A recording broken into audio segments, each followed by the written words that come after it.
Marv Hageth is one of the leading executive recruiters in Toronto, Canada, as well as across a lot of Canadian companies. Multi-millionaire, built a consulting practice over the years, and about 20 years I was his employee. And I wanted to be in the consulting business, and I wanted to work hard at the consulting business, and as luck and serendipity would have it, Marv Hageth became my boss. And Marv Hageth was the kind of guy who knew how to create deal flow. He knew how to make things happen. He is retired now, and retired with a really, a 48-foot Carver yacht and a lot of the amenities that come from being successful in life. But one of the things that was particularly appealing about Marvin Hageth was the way he thought about things. And when I joined his business, one of the things he asked me to start doing was start picking up the phone and making phone calls. This was before there was internet marketing. There was no internet marketing. I was not in a position to email people.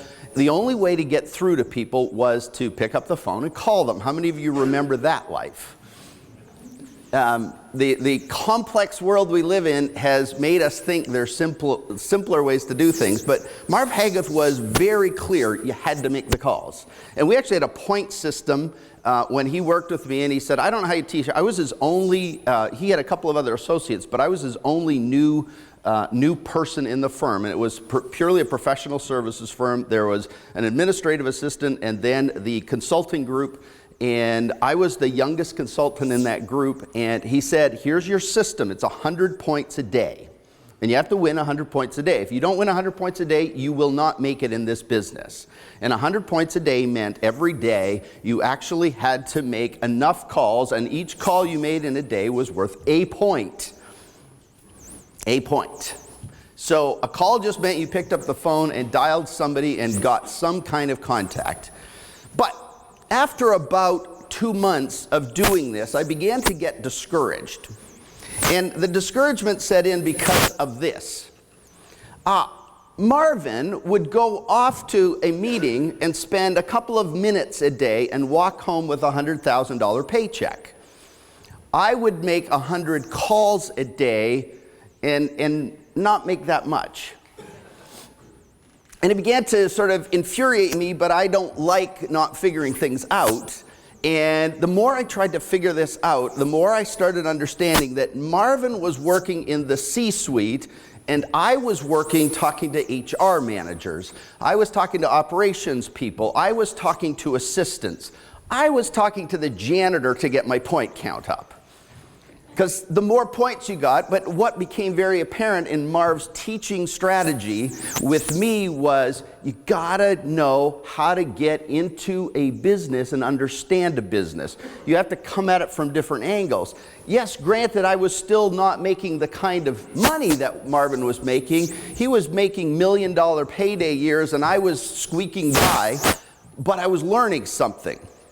And I was learning not so much by what I was doing, making the calls, doing the kind of work that had to be done every day to build a practice, but what I learned from Marvin was the kind of work he was now doing set him in a very different place than the kind of work I was doing. Yes, I knew I had to learn it, but man, I didn't want to just make 100-point days every day.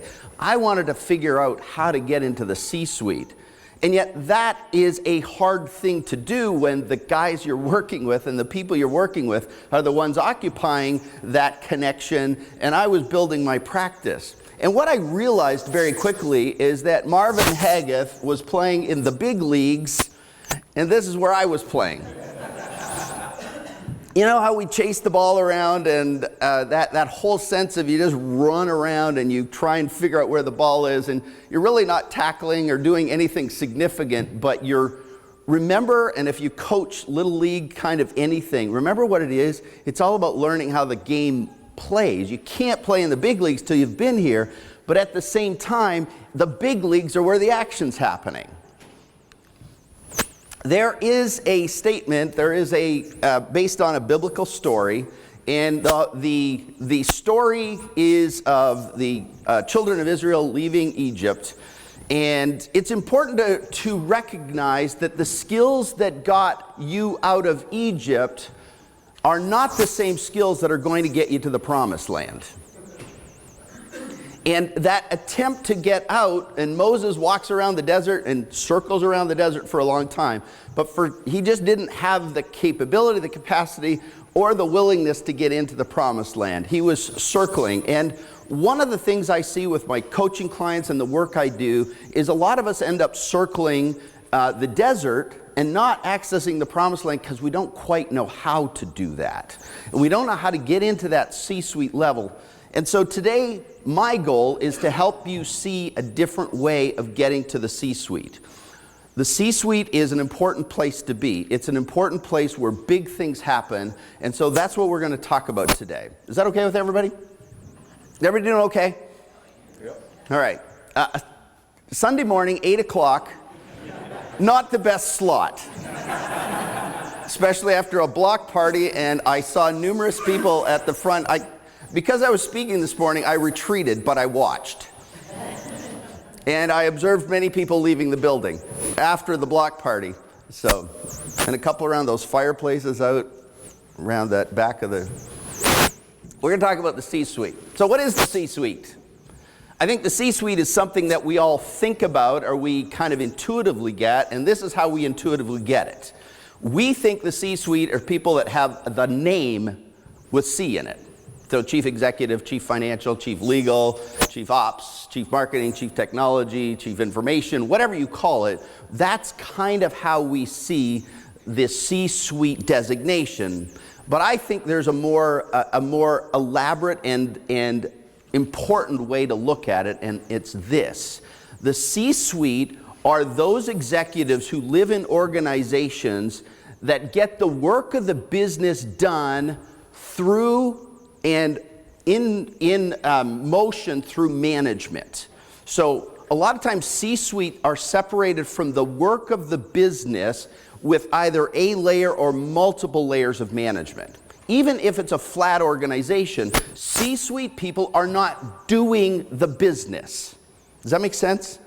They're not actually doing the work of the business, they're leading the work of the business. Michael Gerber talks about it in his book. If you've never read it, you need to. E-Myth Revisited. He talks about working on your business versus in your business. C-suite executives work on their businesses always from a top level. It's sent down through management, whether it be one or multiple layers, and then it's executed and implemented at a worker or employee level, staff or contractor level. Does that make sense?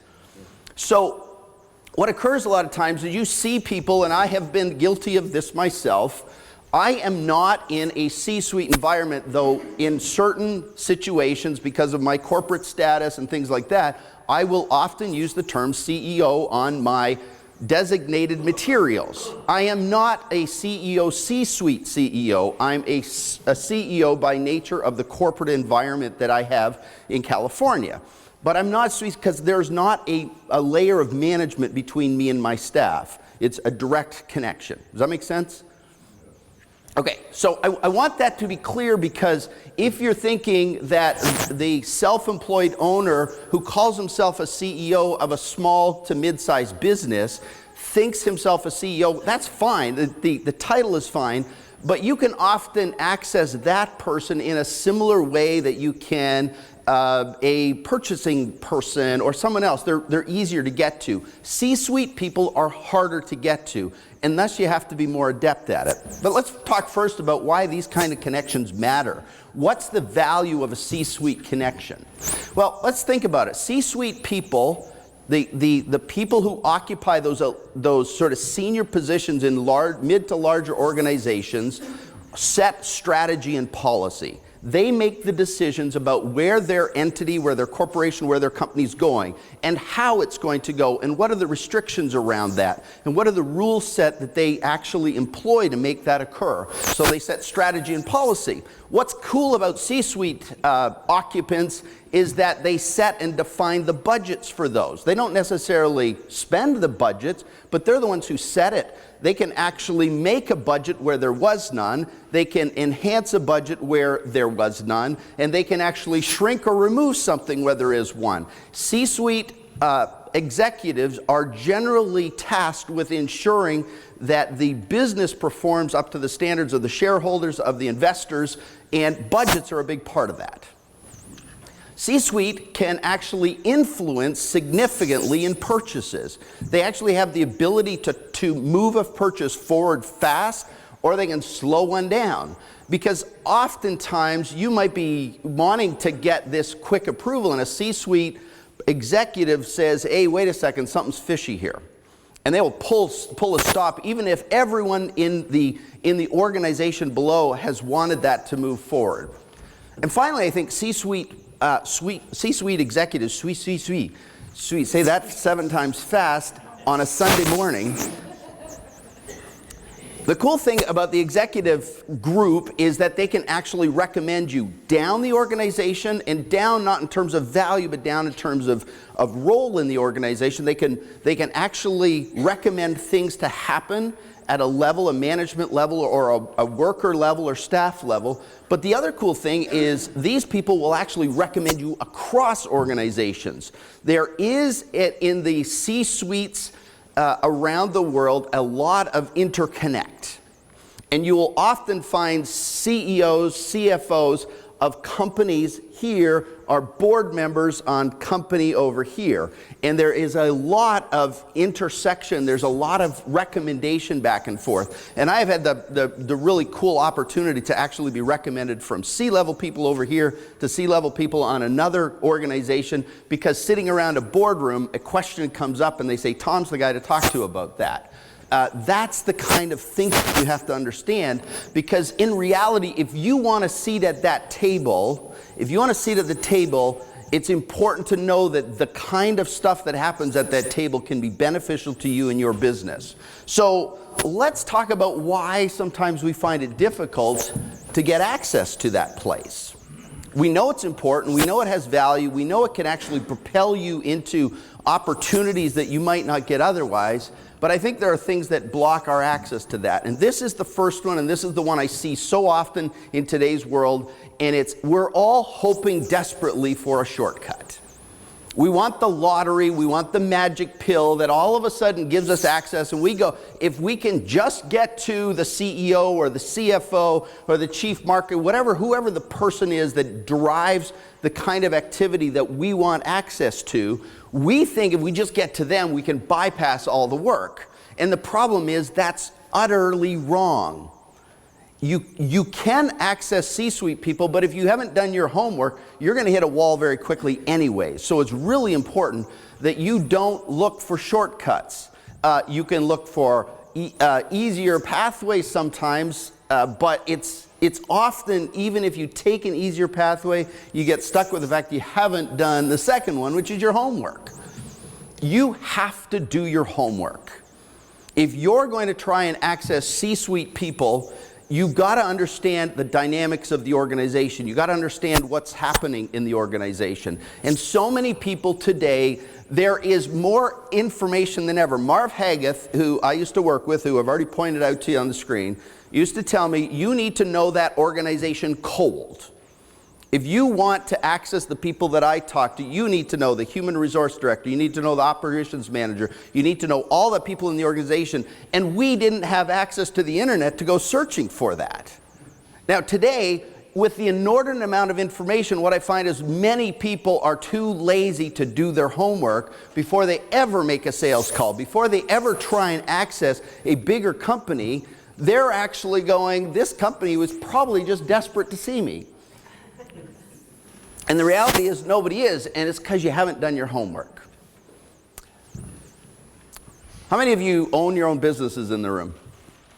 How many of you love when a sales rep shows up and does what I call the show up and throw up routine?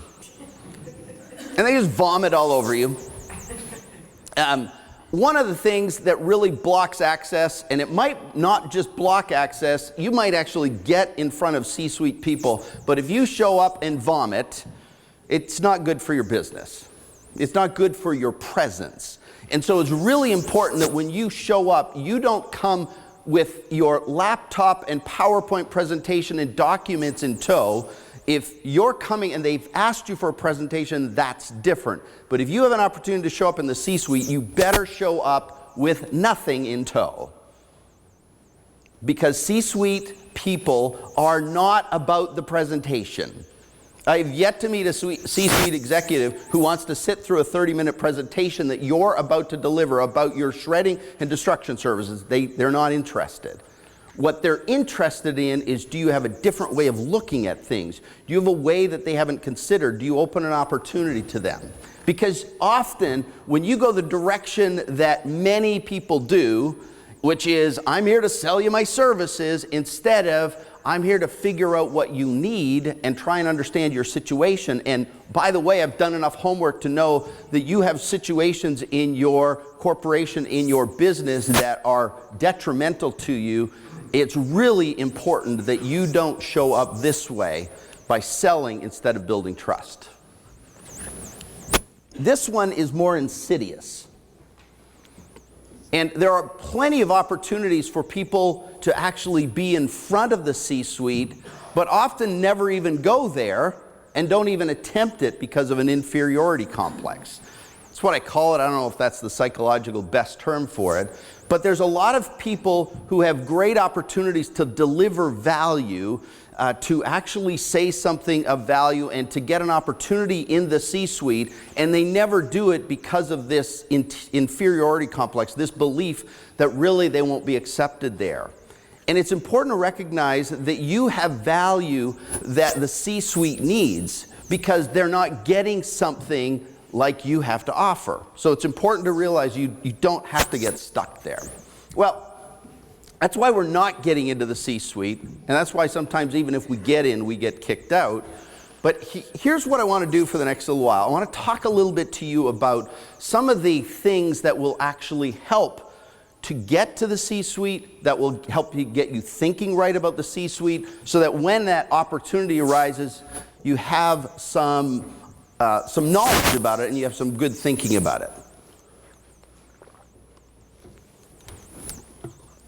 Remember I said you have to do your homework? Well, let's do a little bit of homework on executives in the C-suite. You got to know them and their world. Executives in corporations today are completely overwhelmed with expectation. Expectation about performance, expectation about outcomes, expectation about results. This expectation is fueled by shareholders, by investors, by senior staff members, by board members, by customers, by clients, by vendors, and in many cases, sometimes most importantly, by themselves. And there's this huge amount of expectation are placed on them, they place on themselves to produce the kind of results that need to matter to them. Because if you watch the news on a regular basis and you watch the business news on a regular basis, what you discover is that senior level people are in churn an awful lot. And there's a lot of movement there because the expectations are so high. So with high rates of pay, there comes high expectation, just like in sports, and there's this churn that happens. And so executives are generally taking a lot of responsibility to try and move things forward. Indra Nooyi, who is the CEO of PepsiCo, said this, and I'll let you read that.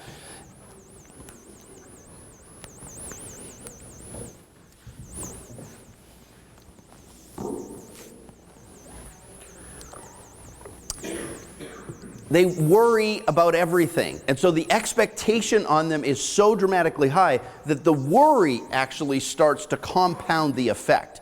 And so C-level people in large to mid-sized organizations are actually constantly trying to decide where to spend and invest their time and where to invest their energy, because time frames are short. Time frames are extremely short. So what begins to happen is in most large corporate environments, you've got 90-day cycles that you're going through. You got 90-day windows that are constantly in front of you. Quarterly reporting is always coming. And you know how fast, I mean, these 2 days, do you not feel like you got here on Friday and it should only be Saturday morning? It feels like it just flies by. And the older you get, agree with me on this one? Doesn't it feel like the older you get, the faster it goes? I just can't believe how fast time is flying. And so you think to yourself, okay, a 90-day window, I got to make this happen. I got to make this thing happen. And yet, secondly, you got to make it happen when time is scarce. There's only so many hours in a day, and you got to make these big things happen quickly and efficiently. But when you have to make decisions, when you actually are required to make decisions in this environment, what you have to know is the complex array of opportunity that lives in front of you. So in corporate world today, when somebody is looking for a solution, let's say an IT solution, there are not just one solution, there are tons of solutions. And so what you have to become very, very astute at is the ability to look at all of the options and be able to pick out both the stuff that works and doesn't work, that fits your strategy and agenda, and the stuff that doesn't fit your strategy agenda, and pull it together in a way that's meaningful and effective for you. And what CEOs, what CFOs, what C-suite executives are particularly astute at is figuring out wheat from chaff. You know that term? So what works and what's good and valuable and what's just fluff. Because every CEO I've talked to has a very well-honed meter in their heads. They're very adept at knowing what's Bolshevik and what's not. And so it's important that when you talk to these people, you understand that. You can't fluff them. You can't mess with them. They're very astute in making those decisions. Now, add that to this. They're constantly seeking innovation. They're constantly demanding from their organizations some kind of growth, whether it be growth in terms of revenue, whether it be growth in terms of profit, whether it be growth in terms of market share. This is happening on a regular basis. They're constantly figuring out resource allocation in terms of people, places, projects, locations. They're looking at markets, they're looking at trends, they're looking at the future. They're really spending inordinate amounts of time on team and culture. In a recent Forbes article, there was a conversation about how much time C-level people are working on culture. Culture is huge in these organizations, and the senior teams, the senior management teams, the executive teams are spending a lot of time making sure those are understood.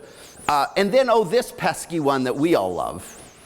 But they think about it, they worry about it, and they're concerned about it even more is risk. What is at risk today? So there's all the other stuff I've just talked about, but there's this nagging, dogging feeling that always exists in every CEO I've ever talked to. It's, when's the shoe gonna drop? And so in that situation, can you see why your service is of limited value to them? And yet, we show up saying, hey, I got a great shred truck, it goes really fast. Can you see how that doesn't play well in a C-level room? Make sense? Anyone feeling guilty? Okay, good. Promised Land priority number 2. C-level executives are looking for a type of person to show up in their environment. And so I want to talk just briefly about the person you must be or become. You might already be this person, but you have to be very evident with it in the boardroom. The first is you actually have to possess selfless independence. And selfless independence is something that's very hard to do when you're selling things. This is not selfless independence. Compromise and defer to please clients. That's not selfless independence. There is a tendency for us to go into situations where we're trying to sell things and really defer to people and say, okay, yeah, well, we can figure that out. And that comes a little bit from an inferiority complex. It comes from really not having done your homework. And so this compromise and deference sets off meters and sets off spidey senses in executives, because there is a sense that you don't know what you're talking about, or you don't know what you're standing for. You're just trying to sell stuff. So really, what is selfless independence? It's devoted to clients. It is determined to really help them achieve things, but being independent intellectually, emotionally, and financially. Intellectually means even though they have certain things they think about, your value is very much connected to your ability to talk about things differently, to come at it from an angle that only you know instead of that they know. That's the whole reason you provide value in these places. Emotionally, you're not tied to the outcomes. You're not freaked out by the fact that you're sitting in front of a CEO of $1 billion corporation. It doesn't matter. It matters that you are willing to actually bring your value and your knowledge and your expertise to bear. And financially, one of the best things you can do in life is walk away from deals that don't work for you. And so many times I hear this complaint regularly. Oh, I sold it at too low and we've got no profit, we got nothing coming from that. And yet you've made that decision in advance. You actually did a deal that doesn't work for you. So you have to be able to go into situations and not be dependent on that deal to make your life work. You have to be able to set your standards and walk away, because that's what C-level companies or people are looking for: selfless independence. This came from someone, I kind of tried to write it as best they said it, but I meet with professional salespeople because often they can offer me solutions that even people within my organization can't develop. They can't even think that way. And so when you get in front of them, you can see problems in their situation because you've seen it in other organizations. You come to the table with a realm of experience that they don't possess in their organization, and thus you bring a selfless independence to bear on that situation. Second thing you need to be or become is empathetic. And I'm not talking just the emotional empathy, although that's important. You have to understand their world, you have to understand their situation. But you need to be able to see, hear, and then understand the problem they have in their world as it relates to your particular expertise, and more effectively articulate it than anyone else. Empathy is the ability to understand another's problems, understand what that means to them, and articulate it back. One of the things that Marv Haggoth used to say to me is the person who understands the problem the best is the one who gets the deal. It's not the person who sells their service the most effectively often. It's the one who has taken the time, done the homework, done the research, dug into the details enough to then articulate a problem that comes as a result of what you're trying to provide in the world. The next thing I think is really important is synthesis. You have to be someone that's effective at synthesis. And synthesis is really different than analysis. A lot of times we go in, and when you do, say, a shredding audit or a destruction audit, and you walk around, you collect data, and that data comes back to you, and you say, oh, okay, based on this situation, I think you need 25 shred consoles spread throughout your office. That's analysis. Synthesis is walking around the office and looking at the situation, understanding the data. Yes, they need 25, but noticing the fact that people are throwing paper in the garbage instead of in the shred bins or in the consoles. You then take that from the situation and start articulating the problem that you see in front of them, but then you start adding options and outcomes and awareness that comes from all the other work you do. Many times what people do is they walk into a situation, they go, you need 25 shred bins, your price will be X. That's not synthesis. Do you understand the difference there? Analysis is, here's what I see, here's what I'm charging you, here's my proposal. Synthesis is, here's what I see, here are all the other things that are going to be affected in your organization by what I've just seen. It's big picture thinking. It's pulling other situations you're aware of, other things you know, and really focusing on how that affects their outcomes, how that affects the world they live in. Finally, there's conviction. Conviction is critical. A no uttered from the deepest conviction is better than a yes merely uttered to please, or at worst to avoid trouble. And so often what happens is, if you're not able to stand on your convictions with that selfless independence, but that ability to empathize with their organization, see what's going on, to listen clearly, but also synthesize what you've seen. But if you're not willing to be convinced that it matters to them, they're going to smell that. We smell lack of conviction. Do you not, when you're talking to somebody and they're trying to sell you something, if they're not committed to it, if they're not convicted by it, you go, all right, what's the thing? I know my spidey senses tingle in a big way when I see somebody who's selling something that they're not really committed to. One of the things I learned, I years ago, almost 30 years ago, I built a chain of menswear stores. I built a large chain of menswear stores in Canada, and one of the things I realized is that part-timers were the secret to a successful company. Your part-time staff were the indicators in a clothing store of how well you do. And what I discovered by watching them, and I was pretty immature at that point in time, and just to be clear, I blew up that company. So it's as much as I say I built a big chain of menswear stores, I also blew that store up. And so I'm going to be completely honest with you there. I know how to suck at building a business. I've done it.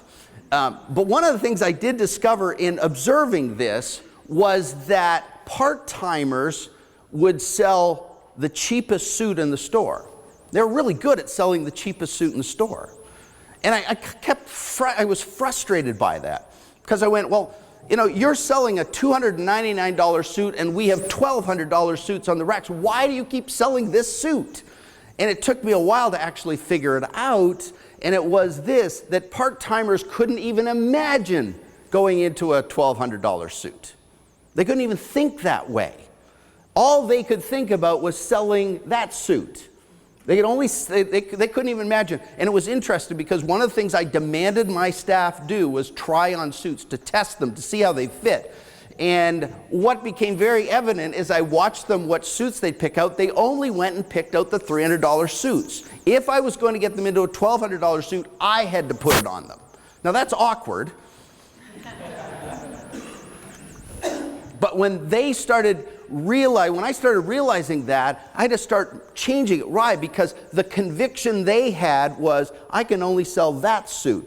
Watch your employees who are selling stuff. Watch how they tend to pull prices down. And they say, well, we're only selling on price. We can only sell on price.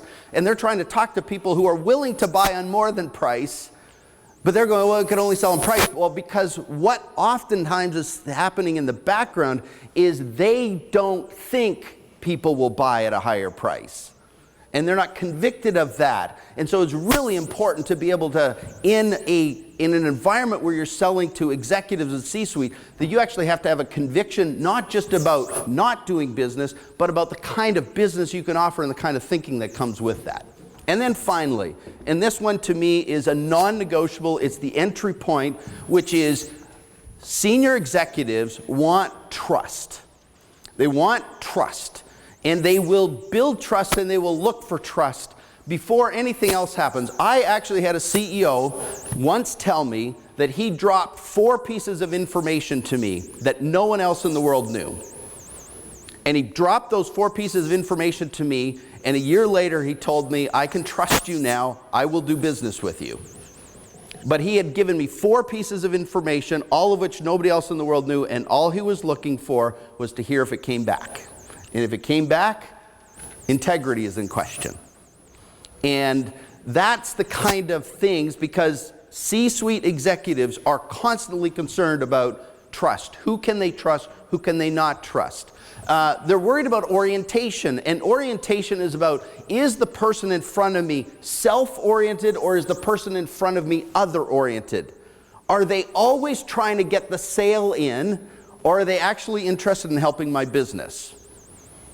And if they're always trying to get the sale in, they're going, there's a factor there. Competence, can you actually do the job? Do you have the credentials? And I'm not talking just you as a person, your organization, your company. Do you have actually the background to support it? Do you have your NAID certification? Do you have your CSDS? Can you talk the language of risk, security, compliance? Do you actually know what you're talking about, or are you just fluffing again? And then finally, FaceTime. A couple of people talked to me about this morning. 90% of success is showing up. And a lot of times, C-level executives want to know you've been in the game a while.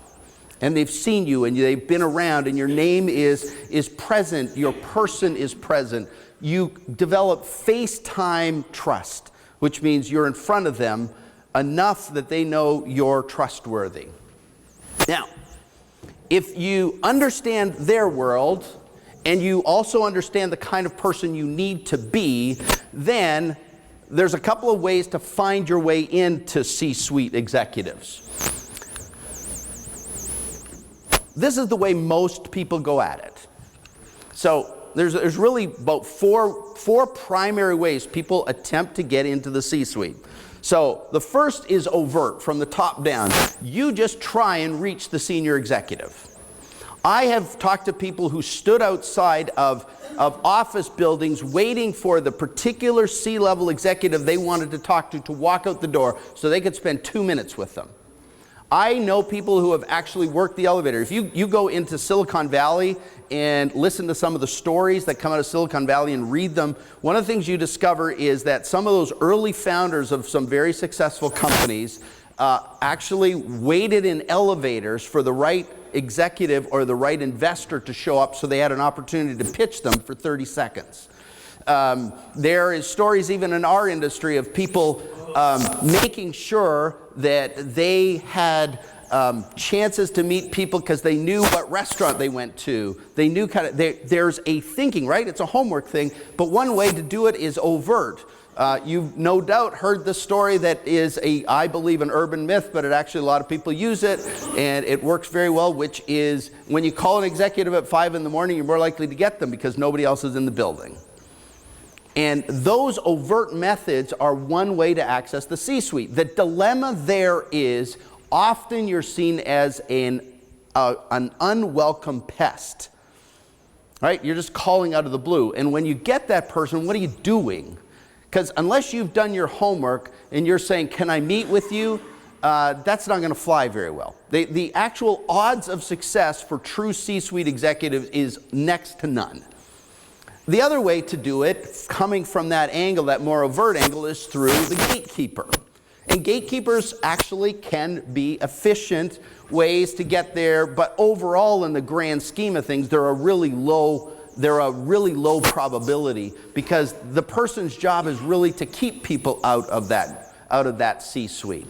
So the two other ways that are most effective are actually, one, referred into an organization by another executive that you might already be working with who happens to know them, and that can be a very efficient way to get in and to talk to them. Or secondly, the most effective way is through sponsorship. And sponsorship is someone within the organization or a group of people in the organization move you up the org chart into the C-suite to talk to them. And that can be an effective way to do it. The thing you have to know is you have to be efficient and you have to have done your homework because you got to know who in the organization can give you that invitation and that opportunity.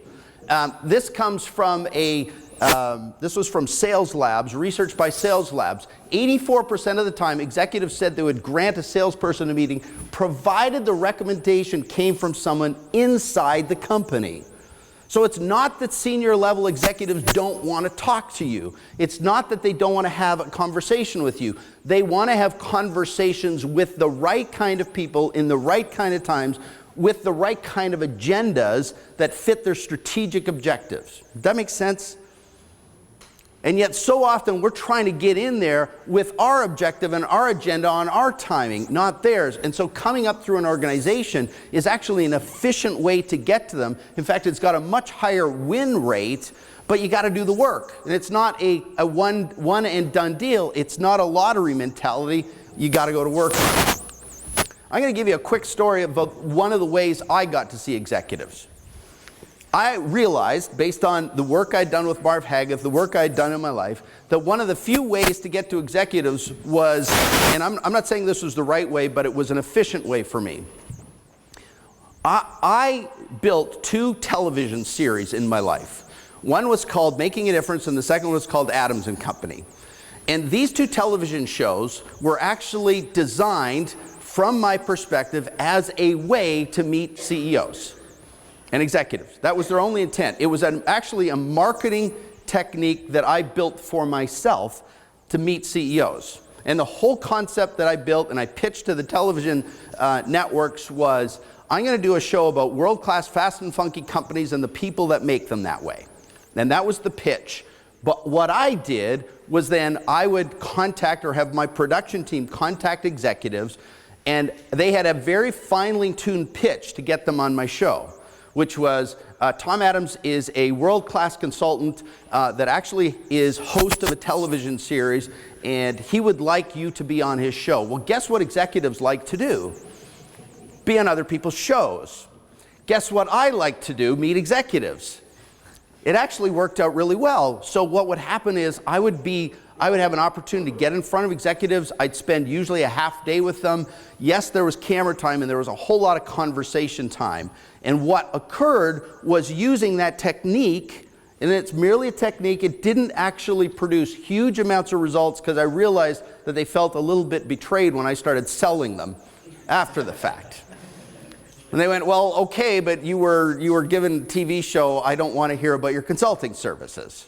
And yet, at the same time, what it did do was got me in the door, and I started understanding and talking to these people on a regular basis. And I did 2 whole series that way, and over that 32 shows that I did in 2 series, I met almost double that amount of executives in senior companies, from companies as large as Boeing, large Nortel, some of the biggest companies in Canada at the time. I had the opportunity to get inside their heads and listen to them, hear their stories. And what I discovered is they're actually looking for people they can trust and looking for people that have an opportunity. There is ways to get to them, but you got to do it right. Final one, final promised land priority. And this one I think is the bonus one because this is the one that actually gets you the best result. And it's this. Be invited in. You want to become an invited and welcomed guest instead of a pest. And so many of us try and get to the C-suite through sort of devious methodology, but you're not invited, you're not welcome to bring the value that you can provide. And I think there are 2 primary ways to do this, 2 primary and effective ways. The first is be the obvious expert. Now, what's be the obvious expert mean? Well, it means you speak, you write, you teach, you gain publicity about the topic that is of intrigue to the executives. Do not become, I'm telling you this and I will say it clearly, do not become an expert on shredding. If you want to become an expert on shredding, then you will become very much esteemed by shredders. Does that make sense? If you become the expert on shredding, you get good play in a shredding world. If you become an expert on security, Angie talked about this yesterday, it was powerful. Angie Keating talked about it. You are in the security business. You're in the risk reduction business. You are in the business of solving the kind of problems that companies have, large corporations have. You have the skill set. Yes, the tactic is shredding or destruction. That's the tactic, or that's the way you implement it. That's the way you solve the problem. But don't become an expert in shredding because nobody cares. Nobody cares about your shredding. But what they care about is your ability to synthesize risk issues in their organization, to actually point them out, to see them. So when you become an obvious expert on that kind of thing that they're interested in, you gain credibility with them. Does that make sense? So often we become the expert on the wrong thing. Don't become an expert on shredding and particle size, even though that's important for compliance. It's an important thing to add to your arsenal and to know what to do. But really where you're going to win is when you become an expert on the stuff that matters to them. And then you speak about it, you write about it, you get in, you teach it, you do lunch and learns, you do the kind of stuff that give you opportunity to be in front of the executives who are looking for that kind of information. And then as an obvious expert, you're invited in to give your perspective. The more you give your perspective, the more likely you are to sell. Second part of that equation to me is to be a proven peer. A proven peer is someone who an executive trusts because that you appear to them to be someone that is an equal, that is a peer, that thinks they do. One of the best ways and one of the most important ways, I think, to gain credibility with other executives is to be on boards. Board level work is one of the most effective ways. And whether it be board functioning, and it's very difficult to get board level positions in for-profit entities. But there are lots of opportunities for you to be on boards, excuse me, of not-for-profit entities. Those are great places to align and become a peer to people who actually make big decisions in other organizations. Charity work, being involved in charity work is a great way to do it. This one becomes, I think, really interesting, shared passion. Shared passion is a way to become a peer to executives in organization that can refer you or that can bring you into their organization. And shared passion is as simple as a passion about wine, a passion about single malt whiskey. That's a particular one of mine. The shared passion about racing, a shared passion about sailboats. One of my closest friends in San Diego owns a sailboat at the San Diego Yacht Club. And one of the cool things that when I spend time at his sailboat and we just walk the docks is I'm talking to people in that scenario who are actually senior executives in some of the largest companies in San Diego. And it's a shared passion that connects you. And you actually get to meet them in an environment that's business people find it very difficult not to say, well, what do you do? What do you do? And you go, I'm a shredder. No, you don't. You know, I'm a risk and security expert. Well, in what field? And you have opportunities. So often we say we're a shredder instead of saying what we are actually an expert in. Does that make sense? Finally, visible presence. You have to be visible. You have to show up places. You have to actually be around where executives show up. And that could be in the associations they meet at, in the clubs they attend. There are ways to get in front of people. You just have to do your homework on them. So when you become the obvious expert and you're a proven peer, then what begins to occur is you become a trusted advisor. You are not a salesperson selling shredding and destruction services. You're actually a trusted advisor as it relates to security, risk, compliance, the kind of things that then sell your services where you make your money. You need and should want a seat at this table. I hope that today you've actually learned some things that can help you with that. And I hope that as you go back into your business, these opportunities don't show up every day, but when they do, I hope this has in some small way prepared you for a seat at that table. Thank you.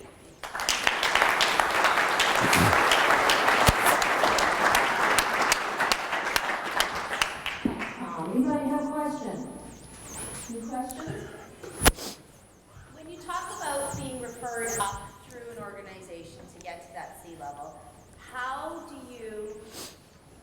can you give me an idea of, okay, let's say you've made a connection in the HR department or in purchasing, how do you not make that person feel less, that what you really want is the top? Like how do you properly build those relationships so they continue to refer you up as opposed to keeping them themselves? I think you talk different language. Okay. So often when we get in front of, say an operations person, they tend to think in terms of the budgets they have, and so they have to live within a certain environment. But when you're talking to them about how are you dealing with risk, like there's a risk issue that I continue to see here that I think needs to be addressed. Who should I talk to about that? And these are not quick turn events. These are really beginning to understand how an organization works, how it operates, but talking the kind of language that the person that you're necessarily dealing with trusts you because you've talked their language, and they say, well, I really think you should talk to this person. So it's talking language that it supports who they are, but it really puts them outside their realm. Does that make sense? Yep. Okay. Anybody else? Yes. Sir. I have a question. Let's say you start at the C-suite, you reach the CEO, and you actually build some rapport, but then there are some meetings where other people are brought in who may be inferior to the services you bring, and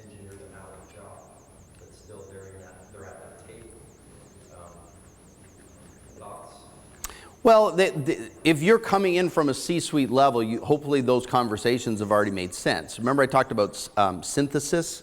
And synthesis is the ability to really understand that your solution might actually create havoc in personnel, right? So if you're aware of those kind of things, if you're aware that you might actually be stepping on the toes of someone in the organization, or you might actually be releasing someone from work. I know in the record storage area, that was an issue that happened for a lot of companies, was we would come into situations, we would essentially take people out of jobs because the efficiency by which a record storage environment could store and manage inactive files and documents, and even semi-inactive documents, allowed or actually facilitated the fact that they could lose 3, sometimes 5 staff and be replaced by an outsourced entity.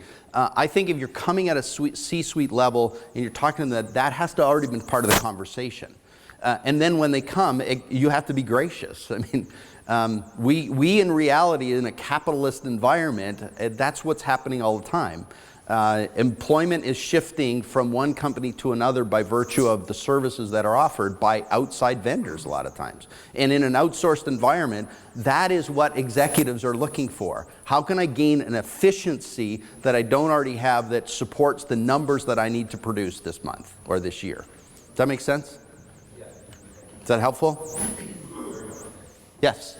I'm not sure if this was answered the first question, but so if I go to an organization and I kind of get put at the facilities management level, and I start talking compliance, or you need to have a disposal policy, or you need to educate your organizational employees, they start sweating and backpedaling and just saying, I can't do that. That's not my world, right? Because we're talking a totally different language to them. Yep. Is it best that, and we realize we need to go up the ladder, is it best to ask them, because it could be perceived as a threat, who to talk to, or the other side is asking their permission to go talk to somebody, then you can use them as a referral. I'm not sure if I'm clear with that. I think the question you're asking is the person in front of me, if I start trying to go around them or up from them, going to be threatened? Is that? And how do I deal with that? Or how do I leverage to be able to use them and their name? Say, John, I was talking to Steve down at facilities, and he suggested Right. that I talk to you. I think one of the first things to do, and I think we often feel adversarial to our clients. There is a belief system, it's what I call head trash, which is we go into situations immediately believing this is an adversarial relationship, and thus we perceive that the person sitting across from us is going to be concerned about that. Well, what I've discovered in a lot of conversations over the years, that while that person might feel that, they're generally concerned about their own rear end. Right. A lot of employees are very concerned about not screwing up. And so if the conversation is actually framed in light of this is obviously something that you don't get, but it obviously influences you, is there another person we could bring into this conversation that would help that? As opposed to feeling like, okay, this is going to be a gatekeeper, work to open doors with it. And if they completely block you, then go in another way. And don't use them as a referral, but come in and out another way. And that's the difficulty of C-suite access, is it's not a quick in and through. It's sometimes you have to work. One of the things Marv Hageth used to tell me was call everybody. Get to know everybody. If you want to work with that company, you need to know all the players. And work your way through that company. Figure that but I think one of the things for me is always don't feel like you're an adversary. And start with that premise and then work from there, if possible, using different language that necessarily requires a broader and more senior position on it. Does that help, Mike? Yeah. It's the strategy. It is a valid strategy when you're dealing with someone who is clearly below the C-suite level, to present them with a set of ideas that are clearly outside of their realm of authority. And you provide them with an opportunity to show that they bring something bigger to this, like give them an opportunity to go to that C-level because they want to be noticed too. Yeah. Right? You want to help them bring something of value to the C-level so Yes. that helps them maybe eventually get there. Yeah, and I think one of the things that becomes very important, and I think it's a really important point, Christian, which is you can accomplish a lot in life if you're not worried about who gets credit. And I think a lot of times we kind of work our way into these situations and then we go, I need all the credit on this. One of the best ways to get yourself to a C-level meeting is to let the person that you're working with actually sound like it was their idea. You're the executor, but they're the driver, and allowing them it to be their idea. I mean, it's a great way to get people to that place. Yeah, give them big ideas, give them big roles, give them big opportunities that you're saying to them, I think this is important, why don't you present this to them? I'd love to be able to support you and help you in that. In technical sales, I don't know if any of you have been in sort of complex IT selling. I had a client who was a fairly complex IT environment where they're bringing in both software and services and infrastructure. And one of the things they always did was bring an engineer, right? So there was the salesperson and there was the sales engineer. And sales engineers always accompanied people into boardrooms because the salesperson was talking the big picture stuff. The engineer was making sure the salesperson didn't, mess up the message, because it was the engineer and the engineering department that had to do the work on that. So it's really important that, can you use in the positive way, not just use them as a mule, but use them to actually give you position. That, I think, is really the message of 85% of really great success. If you're not invited in, comes from sponsorship within an organization to get you a seat at that table. Any other questions before we're done? I think we're done. Cool. All right. I really related to